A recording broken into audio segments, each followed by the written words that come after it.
జై శ్రీమన్నారాయణ. అస్మద్గురుభ్యో నమ. భగవద్బంధువులారా, అడియేన్ దీపారాణి శ్రీరామాంజదాసి.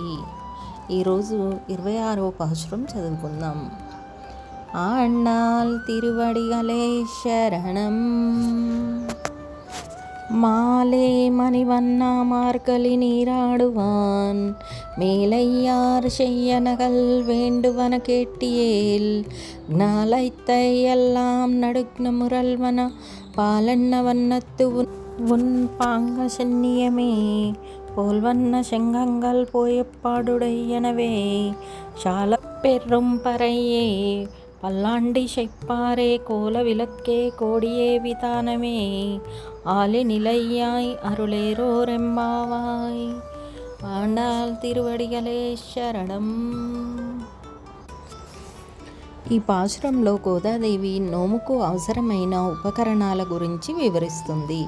ఇంతకుముందు ఏమీ అవసరం లేదు అని ఆమె చెప్పినప్పటికీ ఆమె ఇప్పుడు మంగళాశాసనము చేయడానికి పాంచజన్యంను, అతని శ్రీముఖాన్ని స్పష్టంగా చూడటానికి దీపము, దివ్య పతాకము, పందిరి మొదలైన ఉపకరణాలను కోరుతోంది. తన కృష్ణానుభవ సంపూర్ణతకై ఆండాల్ వీటిని కోరుతున్నట్లు మన పూర్వాచార్యులు వివరిస్తున్నారు. అశ్రిత వ్యామోహం కలవాడా, ఇంద్రనీల మణిని పోలిన కాంతి స్వభావం కలవాడా, అఘటిత ఘటన సామర్థ్యంచే చిన్న మర్రి ఆకులపై ఆదమరచి నిద్రించేవాడా, మేము మార్గశిర మాసవ్రతం చేయాలనుకుంటున్నాము, అందుకే కావలసిన వాటి కోసం నీ వద్దకు వచ్చాము. ఈ స్నాన వ్రతాన్ని మా పూర్వులు, వారి శిష్యులు ఆచరించారు. నీవు విన్నచో దానికి కావలసిన పరికరములను తెలియజేస్తాము.